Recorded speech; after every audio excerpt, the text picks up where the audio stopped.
Viewers, हिवाळा सुरू झालेला आहे. थंडीमुळे स्किन ड्राय झाली आहे. कितीही मॉइश्चरायझर लोशन वापरले पण काही उपयोग होत नाही. हिवाळ्यात अजून मोठा प्रॉब्लेम म्हणजे केस पण खूप गळतात.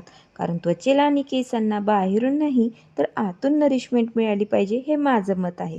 त्यासाठी अतिशय पौष्टिक अशा 2 सोप्या रेसिपी घेऊन आले आहे, ज्याचा रोजच्या आहारात तुम्ही समावेश केला तर तुम्हाला ओमेगा 3, फायबर, प्रथिने, हेल्दी फॅट्स मिळतात. त्यामुळे तुमचे केस आणि त्वचा निरोगी आणि तजेलदार राहते.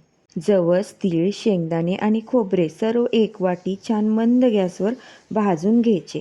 आता मिक्सरच्या भांड्यात भाजलेले सर्व जिन्नस घालायचे व मस्त बारीक करून घ्यायचं. आता बारीक केलेल्या मिश्रणातून 2 मूठ मिश्रण बाजूला काढायचे व उरलेल्या मिश्रणात 1 वाटी गूळ, ड्रायफ्रूट्स आणि 2 ते 3 चमचे तूप घालून अजून बारीक करून घ्यायचे.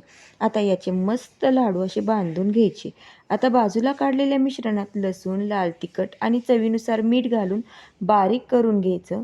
मस्त इथे जेवताना तोंडी लावण्यासाठी खमंग चटणी तयार आहे.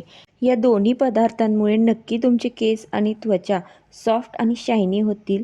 तर नक्की या हिवाळ्यात ट्राय करा.